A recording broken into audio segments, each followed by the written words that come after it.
This is Dr. Karen, and you are listening to the Facto Leaders podcast on the B Podcast Network, where I share up-to-date, evidence-based practices, my own experiences, and guest interviews designed to help pediatric therapists, educators, and aspiring school leaders design services that support social, emotional, and academic growth and set kids up for success in adulthood.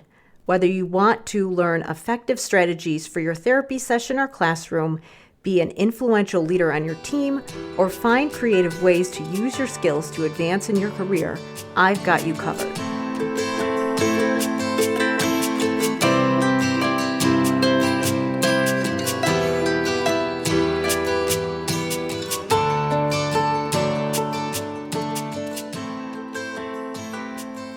Hey everybody, it's Dr. Karen, and welcome to episode 160 of the De Facto Leaders podcast on the B Podcast Network. There's a lot of us versus them thinking happening relating to what's going on in the school systems. Parents feeling like teachers don't want to accommodate students with diverse learning needs, teachers feeling like administrators don't understand because they aren't in classrooms anymore. Therapists feeling like teachers don't want to reinforce strategies in their classrooms, or that administrators don't value their expertise. It's easy to default to thinking the worst of the person on the other side of the table, but what if we approached interactions assuming the best? When we assume the worst, we may miss opportunities to form partnerships, or at the very least have compassion for other people who are most likely trying to do their jobs to the best of their abilities. But giving someone the benefit of the doubt is a challenge when you're burnt out, or if you feel the person you're interacting with has more authority and power than you. That's why I wanted to have a conversation about this topic with Dr. Barb Flowers, an elementary principal and life coach for educators and administrators. Barb Flowers is an elementary school principal and an educator life coach with 14 years of experience in the field of education, holding a PhD in K-12 leadership and currently pursuing certification as a confidence coach. Her passion lies in supporting educators to reduce burnout and enhance their confidence in their roles. Drawing from her personal journey as a teacher and early administrator, during which she struggled with confidence issues and self-doubt, she's driven to help others in overcoming similar challenges. Now her mission is to empower educators, ensuring they navigate their professional journeys with resilience and self-assurance. Barb also is the host of the Teacher Burnout podcast and the Less Stressed Principal podcast. In this conversation, we discuss common conflicts that happen in K-12 education and how to resolve them, including finding time to pull kids out for therapy, considering both the therapist's and the teacher's point of view, determining when kids should receive support in special education versus when they should stay in general education with support, navigating co-teaching. Does it make things easier for general education teachers, or does it add more work to their plate? When being good at your job becomes a hazard, how to avoid overloading staff who are good at supporting students with complex needs. And finally, we talk about why therapists are often hesitant to co-teach and how to have conversations with your building administrator about making inclusion intentional. You'll definitely want to check the show notes for all the places you can go to connect with Barb, as well as the link to my conversation with Barb on her podcast, The Less Stressed Principal. Many of the topics that we talk about relate to team collaboration, which is something that I help related service providers do in the School of Clinical Leadership, my program that helps school therapists guide their teams to support students' executive functioning across the day. This program will help you plan direct therapy, but it will also help you to lead change management on your team, no matter your job title. So if you are having some of those challenges with scheduling and finding time to collaborate with other team members, or getting buy-in from your team, getting your administrators on board with supporting some of the things that you're doing, you'll definitely want to check it out. You can learn more about the program at drkarendudek-brannan.com/clinical leadership. Now, please enjoy this conversation with Dr. Barb Flowers.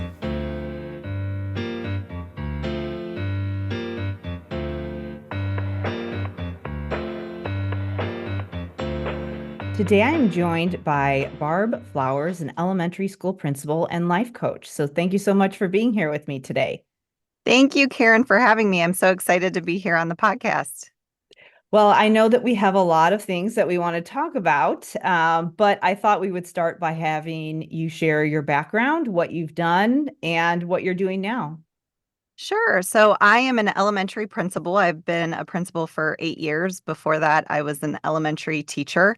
And I am currently also a life coach. So I help teachers who struggle with burnout, and I also help principals to manage their stress and find different ways, to deal with all the demands that we deal with in education. So I love helping educators with that. And I also have two podcasts, the Teacher Burnout Podcast and formerly the Confident Principal podcast, which I just rebranded to the Less Stress Principal podcast. Yeah, and we met because we're both part of the B Podcast Network. So, Yes. yeah. So I know that we had a lot of conversation before this about all the different relationships that you will encounter if you are involved with the school system. So it's really interesting because I think that I know that when I was an SLP in the school system, my boss was the principal, and you kind of see your boss as the person who has the ability to make all of these decisions, but principals are really in this unique position where they're seeing a lot that's going on with the staff because they're in that leadership management role, but then also they're interacting with the superintendent, the directors, the board. So they're in kind of this unique position of being able to see things from all the different angles. So I know that you probably have had the opportunity to see a lot of different dynamics with relationships with the public and with schools. So Yes. yeah, I know that we wanted to kind of get into some specific relationships that happen in the schools, but I mean, what's been your experience with that as far as just what you've learned from your time making the transition from teacher to principal? Was there anything about the role as a principal that surprised you that you thought, like it's going to be this way once I get into this leadership position, but it was totally different? Yeah. So I think one thing that really surprised me was I have a personality where I get along with others well. I don't really have conflict or, I didn't as a Yeah. teacher. And so when I got into the role as a principal, it surprised me how upset people got when people pulled kids from their class. Yeah. Because, I always welcomed the collaboration and was excited that the kids were getting the services. And so as a principal, when I found out that was like, that's a big tension that we deal Yeah. with is, how do we service kids? And usually it is kids on an IEP that need a lot of services. So you're Yeah. trying to schedule OT, PT, speech. Sometimes it's Title I, the intervention specialist, and it can be a lot. You're trying to get all these different people to work together. And in my mind, when I first started, that just would be smooth. And that can sometimes be really tricky because you want to take everybody's perspective into account, and everybody comes in with their own perspective and their own passion for whatever area they are in education. And so you're trying to navigate all of that. So that was a huge challenge when working with different groups of people. And I think just the biggest thing I've learned over time is how important communication is and understanding each other's perspective and understanding that just like you gave the example, if you think your principal like wants you to do something, having a conversation about that, because sometimes I do want my SLP to do something and she'll come talk to me and have a conversation with why that won't work because Hmm. I don't have that SLP viewpoint. So Yeah. she can explain to me why that doesn't work and what she needs instead. And that's how I can support her. But Hmm. if there's not that communication and conversation happening, then it's really hard to do that. So I think just all the different perspectives, hearing everybody out, understanding where everybody's coming from, and sitting together as a team and trying to really figure out what is best for that child Yeah, that was a lot more challenging than I thought, but such an important process that I learned a lot about. And then also add in the dynamic, just like you said, we have a special ed director that I work with. So I have ideas and we have a wonderful working relationship, which helps so much because that's hard if the principal and special ed director don't. We work very closely.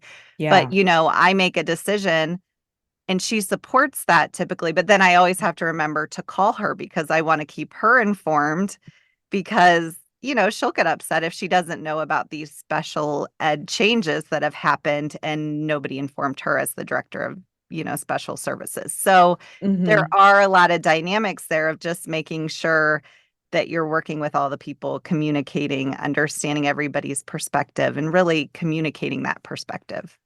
Yeah. So much I could say about that. Um, so I am curious, when you are in the position of having to make decisions about how to apply, so there's, and I think people don't always realize there's the law federally, and then there's the state law that is the state's interpretation of the federal law, but then there's also how each district creates their own policy in order to apply the law so that they can provide good instruction and services for kids.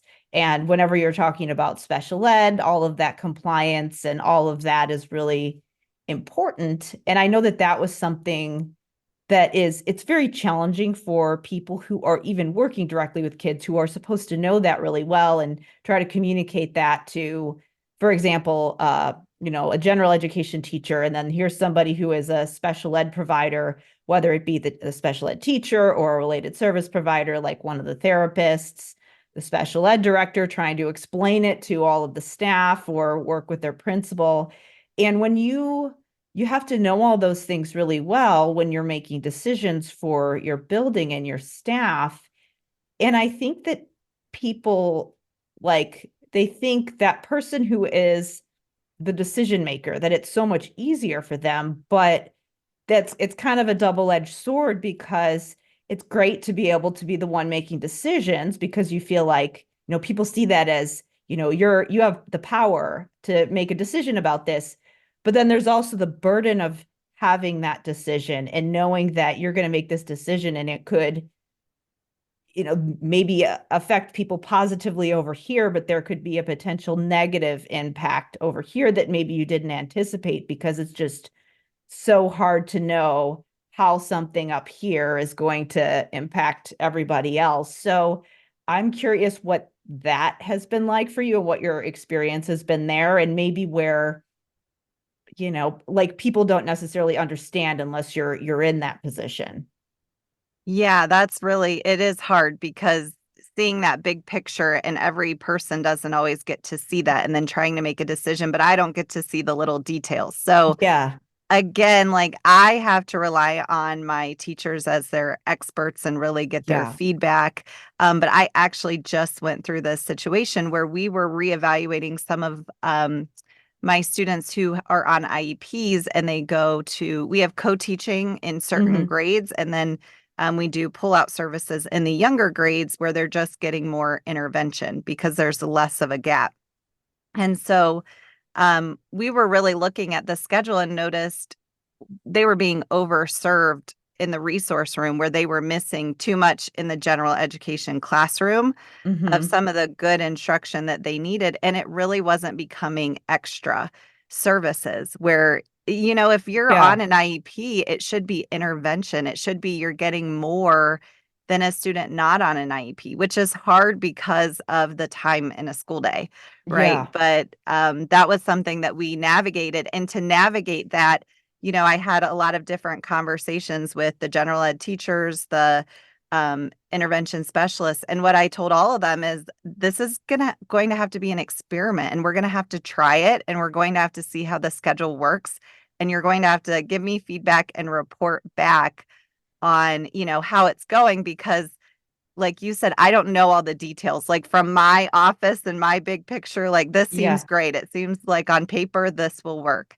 But you have to keep me informed of, how it's actually going and does this work? Does it maximize time? Because we've even done, we're trying instead of the kids coming down to the resource room, having her push up for a shorter amount of time, then you have less transition time, Yep. less time trying to get them ready to go once they get down to her room. So we're trying some of these things, but again, it goes back to I'm like, you have to communicate with me and keep me updated on how this is going. We'll reconvene in a week or so and, really see, did this seem to work? Is it best for the kids? Did it work for you? Because, with all the different levels that you can have in a resource room, you have to be really careful too on how much planning the intervention specialist is doing. She couldn't plan really good instruction for these kids because it was just too much. It Yeah. was unrealistic. Hmm. So trying to find things she can do with the students that meet their IEP goals that are more gap fillers than actually delivering that content that they get in the general ed classroom. Yeah, I have seen people swing one way or the other with the with that specific scenario where it's how much should they be getting that's really intensive and in a separate setting versus how much should be delivered in a general education classroom. And that was one of the things that I took away when I was getting my director of special ed credential, that the director, it was the director of special ed in our town was the one who was teaching, and this was the law and policy class, is that he really was emphasizing the idea that that what you do for your students should be a continuum of services. It's not about, we do this service delivery model at this school. We're a school that does inclusion. People get inclusion and least restrictive environment mixed up, Mm-hmm. because the least restrictive environment can sometimes be inclusion for one student, but not for the other. Or, it could look different. And so I know that some teachers are kind of like, I've seen them where they don't like their students pulled out because they don't know what's happening, and the students are missing things, like the scenario that you talked about at the beginning, where you have a student who gets a lot of services and then it's like, oh, I'm going to have to, catch him up because he missed this class over here. And then that's very frustrating for the teacher because that creates more work for them, or it appears to. Or you have teachers who are kind of like, get them out of my classroom. They should be in special ed. So I've seen it go one way or the other, where some people are like, we're all about inclusion, but that's more about sometimes it's about somebody's PR campaign and not about what's best for students, depending on the scenario. I've seen that where like the leadership up here is saying it one way, just because it's what the community wants or they think they want because they don't really understand, but then it doesn't necessarily apply to specific students. And, in practice, it doesn't incorporate all that nuance. So, Yeah, I yeah. think that's a really good point because when I was a teacher, we had this big push that we were doing inclusion, and I had the inclusion classroom with, I think out of 20 kids, I had like 13 kids on an IEP. Yeah. And so then I had an intervention specialist for 30 minutes in the morning to push in and 30 minutes in the Yeah. afternoon. And it's like, that's not true inclusion when you have that many students with so many needs and only that little support. So yeah, that's hard. Well, and that would be what you just said was, I would say that from some of the teachers who tended to want students in more of an intensive setting, which sometimes is appropriate, I mean, you have a student who's struggling, you want to make sure they get the resources that they need, but I think the way that it was put to me behind the scenes was the co-teaching class, it's overrated. Like, I only get the support from the special ed teacher for 30 minutes, and then I'm on my own for the entire rest of the day. So it's not a magic bullet. You need to understand that if you just put all of those students in one classroom, then that teacher is not going to feel supported. And if you have one teacher who's really good at differentiating, and you put that on them every year and expect that of them, it's like you're expecting that teacher to do more work than like every year. And it can't always Mm-hmm. be like that. So, yeah. Yeah, that's a good point. I think that can lead to burnout for sure for a teacher. Yeah. How have you ever had that come up where there might be someone who just happens to be good at a certain thing and sort of, I don't know, designate them the unofficial person that does this, but then that ends up that they get more work than other people. How do you deal with that, and like what has been your experience there? Yeah, so I've actually dealt with a lot of those conversations, and some of them go back from before I even came in. For example, I had one grade level that they did great with co-teaching, but they had a conversation with me early on when I was there saying we've been doing it for like 10 years, or it was a long Yeah. time, and they're like, we're just done. We Yeah. would like a break from always having the class with all the kids with the highest needs in there. And so we did. We shifted it to another team, and so I think that was helpful. So that was one way I had to navigate that. And then another thing that's came up is I have some teachers that are just amazing with kids with behavior. Like they are so Yeah. laid back, uh, and can handle it so well where they handle it, but they're laid back and they don't hold it against the kids, and Yeah. they do really well. And we've had conversations where I've complimented on them on that, and they're like, now remember, just because I'm good at it, please don't always put the most severe behaviors in my Yeah. class, Yeah. And when we have conversations like that, I think it's a good reminder that just because they're good at it, they shouldn't always have the most severe behaviors, but maybe they're a resource for someone else. And I've also in our kindergarten, we have a couple classes with aides. So that's where we put students who come in with special needs. And so every year we try to revisit that and say, okay, do we want to keep that the same? Do we want to shift that to some other teachers so that we can make sure that it's not always just on one teacher? Yeah. I mean, that's so important. And I know that sometimes people like it, sometimes people are happy to do it, but at the same time, you don't want to burn out your best teachers or your best therapist or Mm, whoever it is. So right.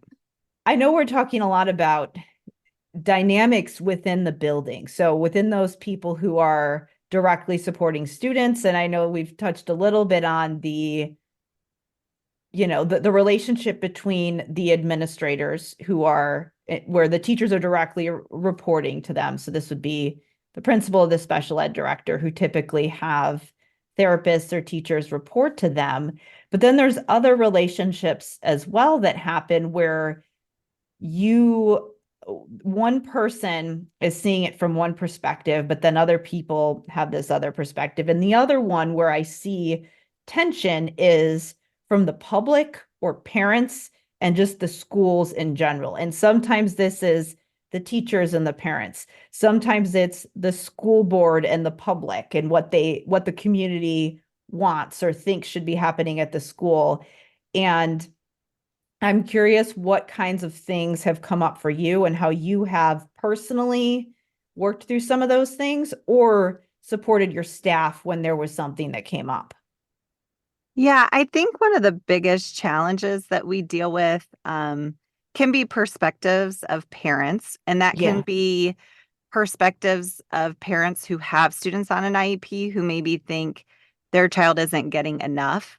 Yeah. And typically when we sit down and have a conversation, it all comes down to that communication and really relaying all the things that we're doing for their child. And then that is typically been enough where we try different things.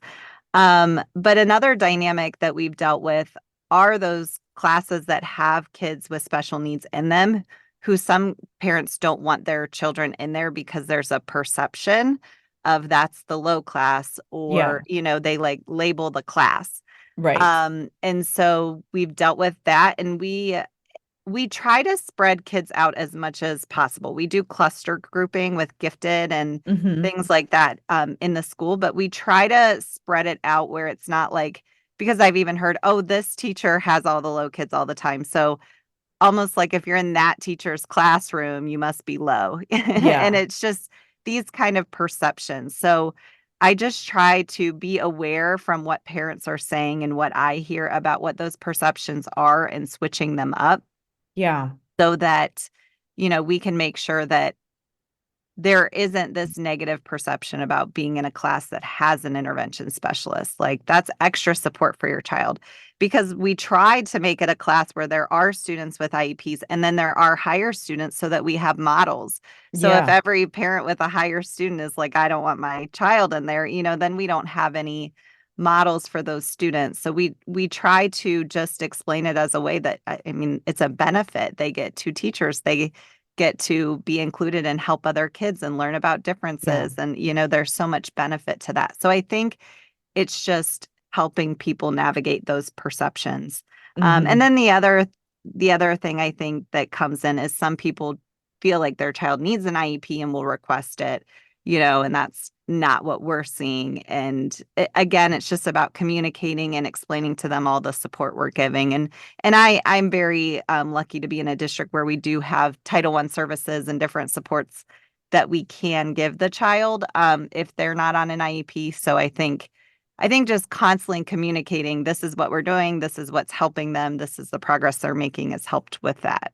Yeah.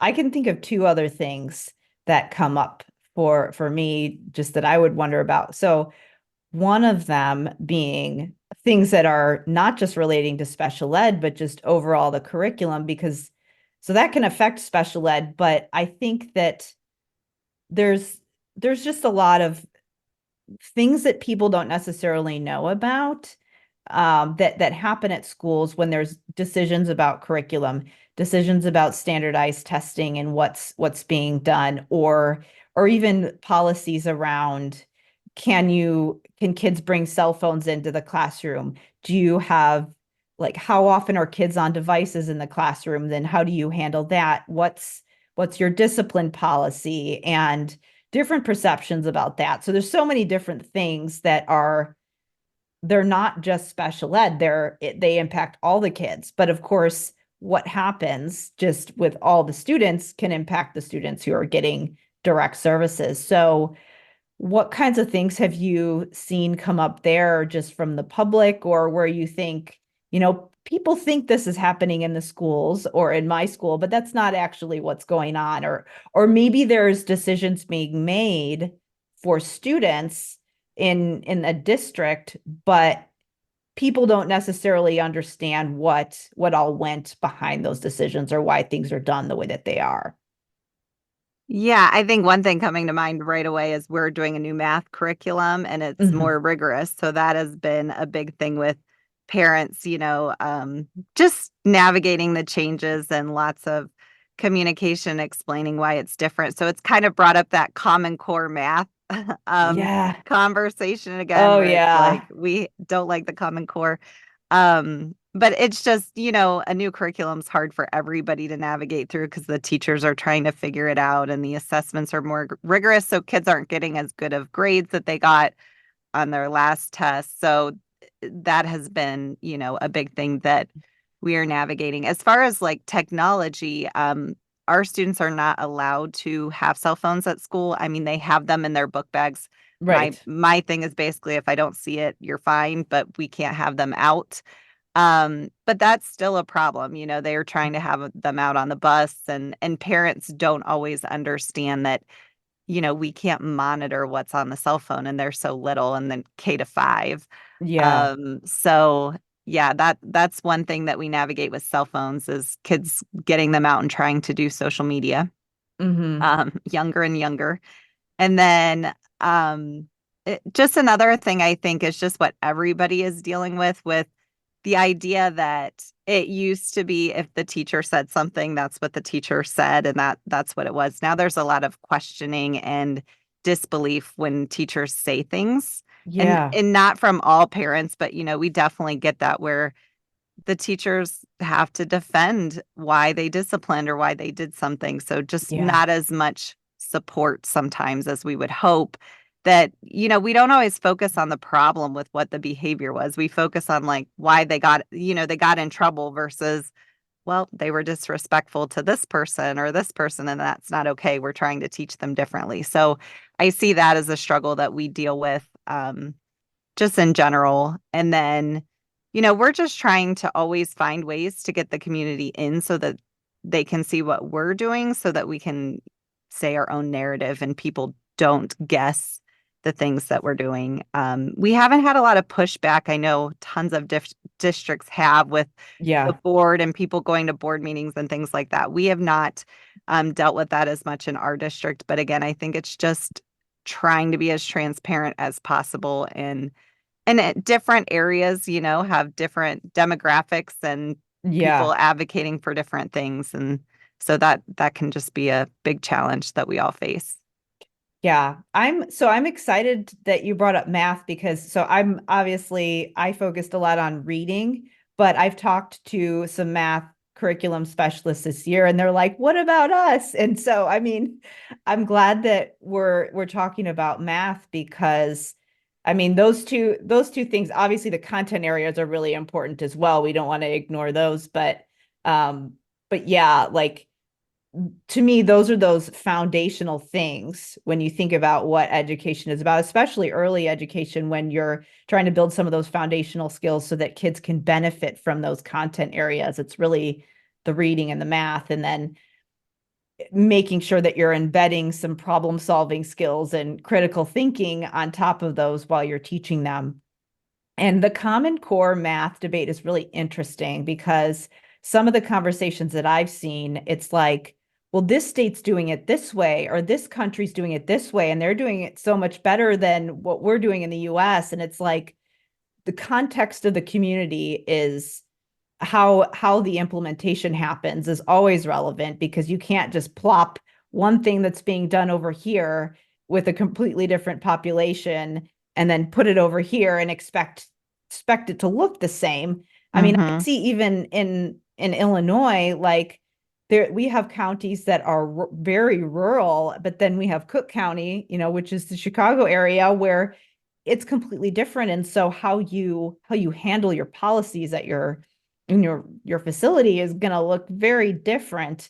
But what I think is very interesting is that people are saying, like, when we're reforming curriculum, well, we should be doing what these people are doing, and they don't realize that that was the whole point of the Common Core, is that we were looking at places that were doing things effectively and modeling it off of that. But again, there's always that fluidity where we can take something that someone's doing and then we try to customize it to our situation. And then I just get frustrated because sometimes people are like, why aren't we doing what so and so is doing? And I'm like, we are. It just takes a really long time. Mm-hmm. People don't realize, again, the amount of work that comes with changing policies or curriculums, and the amount of resources that it takes to change a math curriculum, for example. All those things that you probably had to do from like a change management perspective to get your staff on board, to educate the public, to get the resources and the training and all the different things. So anyways, I'm ranting, but the other No, I think that is an important point though, because you're just dealing with so many diverse perspectives and, trying to get everybody on board, and so many, and just diverse students of who's gonna, how to teach that curriculum and what it looks like. I wanted to take a quick break here to talk about the School of Clinical Leadership, my program that helps related service providers guide their teams in putting executive functioning support in place. One of the things that can be a challenge when you're having some kind of a conflict or disagreement with someone else you're working with is not feeling confident in your own role. So, not having clarity on what your direct services should look like. Getting clarity on that can really help when you approach conversations with other people as you troubleshoot and work out some of those logistical things that happen when you're working on a team. It really helps to be clear on what direct intervention looks like for you, so that when you go to figure out how teachers can reinforce that across the day, or how you might approach training for other staff and work out how that can look, it can really help if you know what your intervention looks like, because that's going to help you to transfer that over to other people so they can reinforce that across the day. So that's why in the School of Clinical Leadership, I give you a framework for how you can plan your direct therapy, but also help you to put a strategic plan for yourself in place, as well as for your team, so that you can figure out how to facilitate change across the team. And many people think that you need to be an administrator to do this, but that's actually not true. You can emerge into a leadership role, especially if you are a therapist and you have case management responsibilities. This doesn't necessarily mean that you need to be the designated case manager. Many times, you might have to think about coordinating services, even if you are someone who is not officially the case manager.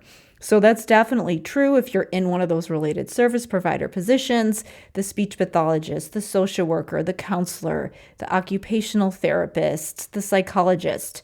And there's many other roles that I could include in that category as well. Those are obviously just a few of them. So, as we're talking about in this conversation, it's really important to have clarity on this so that when you approach your administrators or when you approach teachers, you know how to have a clear agenda and what to ask for in those conversations. Your clinical skills and your ability to deliver direct intervention is essential and is so important, but it will only take you so far if you don't have your whole team on board. That's why we don't just want to think about our clinical skills, we also want to think about our leadership skills, which is what I help you do in the School of Clinical Leadership. To learn more about the program, you can go to drkarendudek-brannan.com/clinical leadership. Now let's get back to the conversation.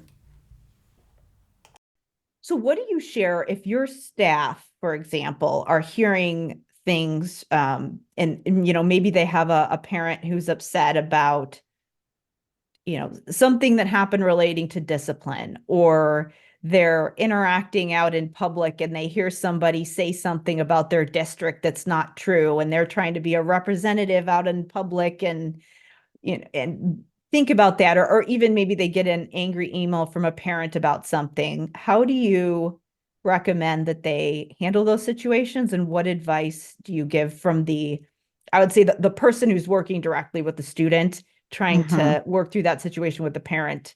And then I'd want to flip it around and say what you would share with the parents, but let's start with the staff. Yeah. So with the staff, the first thing I tell them is boundaries. Do not check email. Do not do any of that on the weekend or in the evenings, because, with parents questioning them, my teachers will check like Class Dojo and remind in those all the time. So we've had a lot of conversations about setting boundaries. If somebody messages you at 7 o'clock at night upset, do not message them until the next day, because one, they have time to cool off about it. And two, you need that time to relax. And as soon as you see that angry message, you're going to be upset about the situation. And then that makes your mind wander and all of that kind of stuff. So that's my first thing that I really make sure that they're doing. But the next part is I always tell them, just call the parent. Call the parent. Don't even respond back on the messaging app if they're upset. Yep. Because once you talk to the parent, 90% of the time it gets worked out. It's just a communication issue. And when you're doing it through text or those messaging apps and email, it just gets worse, because they interpret things a certain way. So I always say, call the parent. If we have a big issue, I encourage teachers to set up a meeting where I'm in there with them as well. So we have done that where we've had multiple issues. So, we hold a huge team meeting where we have all teachers involved. We have school counselors. We have myself, and even my assistant principal will come.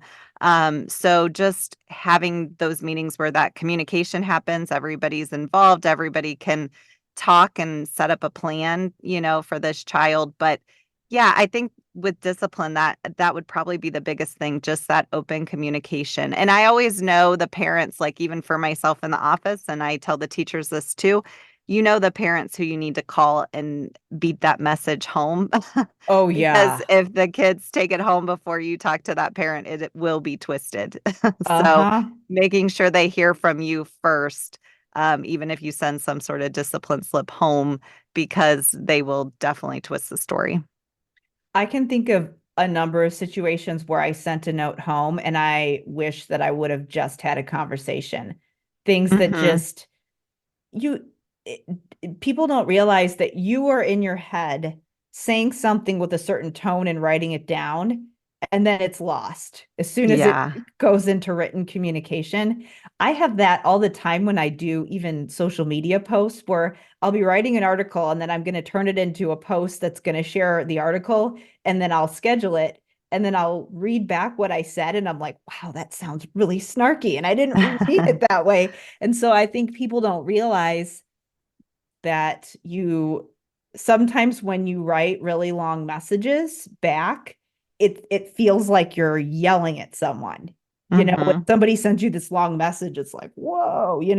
So I mean, but usually that's probably what the parent sent to the teacher, is that it's this long message and it's just they had a lot they on their mind.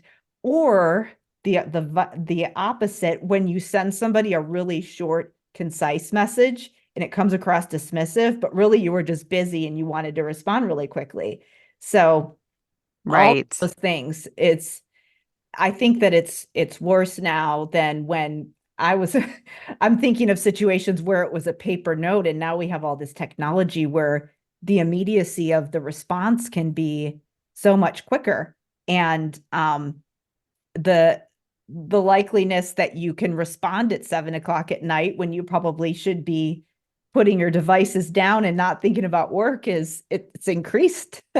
It has. And I think, I as a teacher hated calling home for one reason. And I'm still like this. I hate playing phone tag. It's so hard when you can't get a hold of I someone and know, you're because this, you think, yeah, you're in this constant phone tag. And of course, for teachers, that of course it's going to happen because you have a 40-minute plan and a lunch and then you're teaching. So yeah, that can be really difficult. So even if you send a message, are you available at 4 o'clock to talk, something like that, so that they're yep, able to just communicate with you. But yeah, definitely those phone conversations so they can hear your tone and they uh-huh, know that you just genuinely care about their child and you want what's best for them like they do. I think parents need that reassurance, often yep. because that's what I hear from them. I need to advocate for my child. And I get that. It's just making sure that they understand we care for your child and want what's best for them as well. So that's where we're coming from at the school. So I want to talk about the other perspective of what if you're somebody who's outside the school who is advocating for a child, whether it be a parent or somebody supporting the parent, so maybe a parent advocate or a private therapist or provider from somewhere, and they're interacting with that child and having questions about what's happening at school. What recommendations would you have for somebody outside who is wanting to contact the school and start a conversation? Yeah, I think if someone's outside of the school and, curious about something, call and ask whatever questions you have about what's going on. Because again, I think it just goes back to open communication, being open about what the process is, what is going on, how you help kids, and I've had many IEP meetings and things like that where there have been advocates there. And I always, I remember teachers getting nervous about that because Yep. they're like, oh, Mm-hmm. this other person. And I'm like, we're not doing anything wrong. Everything we're doing is, we're meeting all the federal laws and state laws and all of our policies, and we're doing what we genuinely think is best for the kid in the time that we can do that at school. So I think that that is something that we need to think about too, is when somebody is asking questions, not to get, worried or defensive, because if you're doing the right things, some people just genuinely want to know. And it's just explaining why and what you're doing, with that person. I think one of the things that people don't realize, and this is both from the people working at the school and also people outside in the community that are offering other services or support, how much having a relationship with someone can really help those interactions. And this is kind of a random example, but I'm just thinking of a situation where I was in personally where there were lawyers involved, and one lawyer was talking to another lawyer. And I remember my lawyer said to me, we don't people don't realize this, but like we actually get along. Me and this other lawyer that we're negotiating this situation, we get along and we're friendly with each other, even though people see that as adversarial because it's like you're fighting and we're negotiating, and that actually a lot of people who have those relationships and work with each other a lot can actually get along and have a very good working relationship when they are working with different clients. And yes, they're both representing both sides, but you want to come to some kind of something that everybody can live with. And so if the lawyers can do it, we can definitely do it. That's Right. my thought. And so I just think of times where it's, maybe there's a parent advocate in your community that represents a lot of, people who have students or who have kids. If you know that person and you've worked with them before, it doesn't have to be an adversarial relationship. Or if you have a private therapist who provides services for a lot of kids in the community, that can be a really great working relationship, because a lot of times a private therapist can do things above and beyond what schools are able to provide because they're not bound by the same eligibility guidelines. And so that can be, another ally that you have in supporting kids. And that doesn't always happen. I've seen it where a lot of times parents come in with a report from a private therapist, and it's almost seen as like ammunition, like, this is a list of demands that I want for my kid. And I think that goes both ways with the people at school, maybe having a conversation with the person, somebody who is providing those services, and also the parents and whoever is supporting them, knowing how that might come across to somebody in the schools if there's not this pre-conversation before you see the written document. Because I've seen things get very contentious when we could have just had a conversation and all gotten on the same page. But then I've also had situations where I talked to whoever it was, like a tutor or the parent or the provider, where we got on the same page and then it was great. And then we didn't have to have this, weird, awkward conversation where everybody is like, not really sure what the energy is that other people are bringing to the table. Yeah, I think that's such a good point. And it just goes back to, you have to be good in the variety of roles. I mean, really everybody in the school at building relationships, because that is just, I see that so much when you build the relationships, parents trust you and you get so much less pushback from them, and they just allow you to do what you need to do, what's best for that child. And so really focusing on that relationship piece and the communication piece, and sharing the positives about that child, whichever child you're working with in whatever role. But parents always love to hear good things about their kids. So when you can do that and build that rapport with them, I think that goes a long way and will help you in that relationship. Especially if you have a parent with a child who has a lot of needs, and maybe the notes that get sent home aren't always positive. And Right. that's hard for the parent and for the kid. It is. Yeah, there has to be something good there that you can Yeah. find to share. Yeah. When you do your life coaching with, whether it be teachers, principals, like what kinds of things come up the most often that they're bringing to you? Yeah. So, what I do with my life coaching is I work a lot on thoughts, like how your thoughts create your emotions, which then create your actions. And so, we talk a lot about the thinking that goes into something. So, with teachers, a lot of things that I talk about are, I'll have teachers talk to me about certain situations that they handled and how they were thinking about that situation.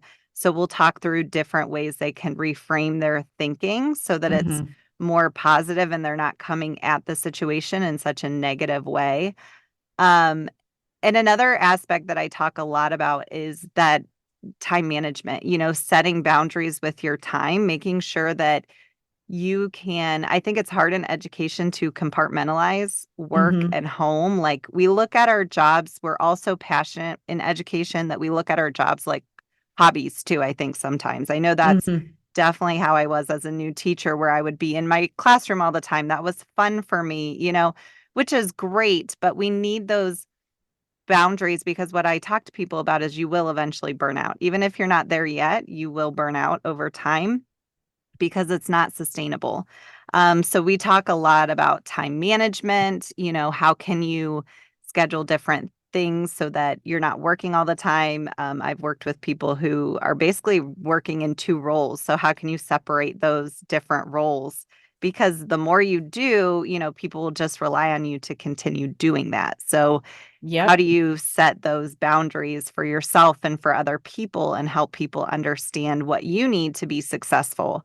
And also talking about communication, because communication is so key. And I think sometimes people are afraid to communicate. I'll talk to teachers about making sure they communicate with their principals, and they'll talk to me about how, well, that's really scary. And, even if they don't have any evidence that that principal would Yep. turn down whatever they want to change or what they want Exactly. to do. But it's just the idea that that's their boss and they're afraid to advocate what they need or let them know. And I'm like, as a principal myself, if they don't know, they cannot help you, so you have to go to them and talk to them. So just those, communication skills, time management skills, taking care of yourself, really having that time for self-care, managing your thoughts, skills that really are not talked about in education enough is what I focus on as a life coach. We talk a lot about professional development and getting better in our roles, in whatever, area you're working in, but we don't spend enough time talking about our own personal development and how to just become better at managing ourselves and our emotions so that we're better for our jobs. Yeah, it's interesting because I see that too, where there's this element of there is the boundaries around your time and the way that you think about what you do. And then also just the, like you said, the thoughts about specific situations or people that you're working with. And I think maybe because it's more abstract, it's not as tangible. And I know that I have a harder time when I am just getting people on board with just, should I work on this lesson plan or this worksheet that's going to help me plan my session, or should I do this other thing over here that's going to help me be more strategic with how I spend my time, or focus on the collaboration and the relationships. And it's easier for people to default to the lesson planning and that kind of thing. And I don't know if it's just because it's tangible or because it's a habit, but I mean, obviously that's important too, but these other Mhm. things they can have an impact on other areas of your life too. And, people don't always realize it. And I think that sometimes it's uncomfortable to try to make yourself think differently about things. It requires work. It requires time and patience. And yeah, it's hard. The consistency is, I think, what gets it, because sometimes you don't see the results right away from that kind of work. Yeah, and that's where I think coaching is so huge because it does help keep you consistent because I dealt with burnout as a principal and it was so hard. Like I went through a stage where, there was one day I couldn't even go to school because I was having like a panic attack of dealing with all the things that principals deal with. And it was just me needing to manage my mind, but I didn't know that at the time. I had every excuse of what the problem was, but it was really me not managing my own emotions and mindset about the things that I was doing. And so I hired my own life coach, and it was just life changing for my own thoughts and what, that created for my emotions, and then what I was able then to do at school, and how much more I love my job now and can go Mhm. because I think so differently about it. So I think that that part is really important that people really don't even know about. I mean, I didn't know until I found a life coach how to even go about changing that. So I think it's helpful. Yeah. Well, before we wrap up, I did want to ask one more question about that. So I've worked with coaches before, and I know that the tricky part is that a lot of people can become a life coach, and there's some that are amazing and some that probably shouldn't be life coaches, or Hmm. the skills are not there. Yeah. And they might not have the experience to back up what they're trying to coach people in. Or maybe somebody is really good as a coach and has a certain experience, but it just doesn't align with what you specifically need. And I say that because I know that there are SLPs who also have life coaching certification and they provide that service, or there's principals, or there's former teachers. And I think that depending on your situation, sometimes it makes sense to have someone who offers, they were, like, let's say you're an SLP and you want a life coach that was also an SLP because they understand your job really well. But maybe you're in a school and you're having this, issues with team collaboration. Maybe it would make more sense if you're in that related service provider role to work with a life coach that offers a different perspective. For example, someone who is a principal or a teacher, then they could help you to maybe see different perspectives of people you're working with. So how do you, like, what's your recommendation for people if they do want that kind of support to figure out who's a good fit for them? Yeah. So most life coaches that I've seen, or the ones that I've worked with, offer a free session. So like I offer a free consult so that we can meet, we can talk about the problem and see what is going on and get to the root of what areas you want to really work on. And I think that that free consult is so important because you can see if you connect with that person or not. I've done consults with coaches where they gave me great information and I took some things away, but we just didn't connect Yeah. in a way that I thought it was going to be a good fit for myself. And so I didn't work with that coach. So I think that is one way. The other thing I think is looking at their content ahead of time and Yeah. seeing whether it's on Instagram or their podcast and seeing if that content resonates with you.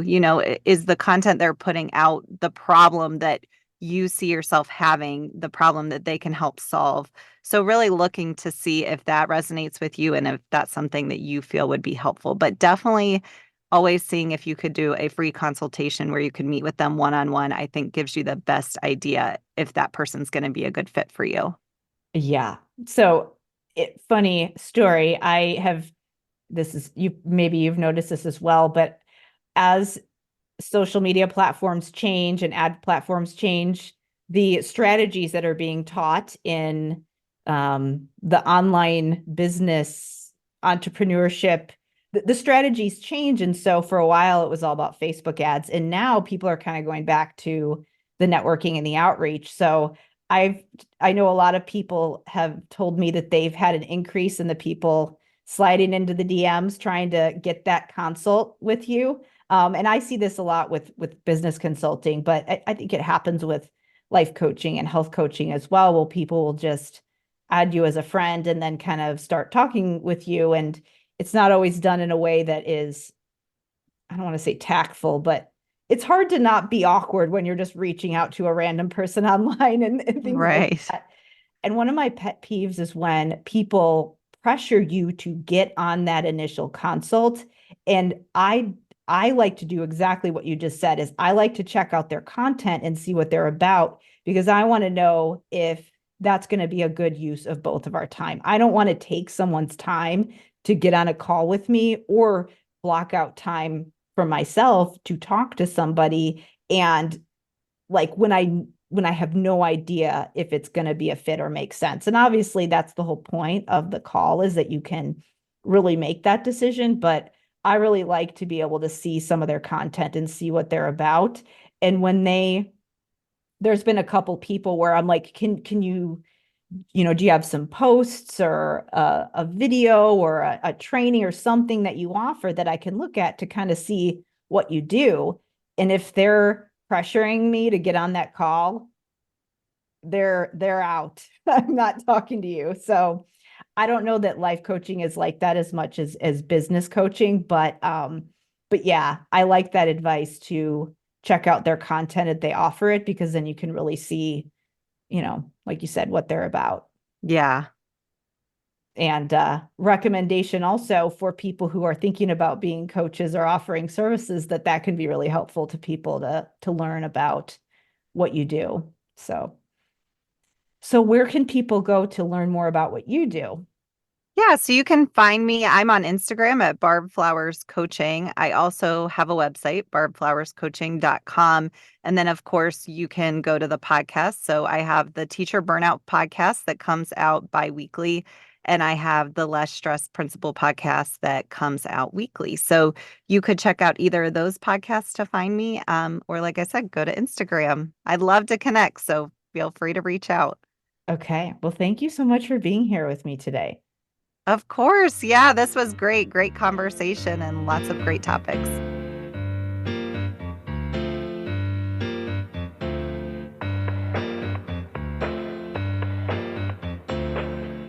Be sure to check the show notes for all the places you can go to connect with Barb, for information on her podcasts, as well as the link to my conversation with Barb on her podcast, The Less Stressed Principal.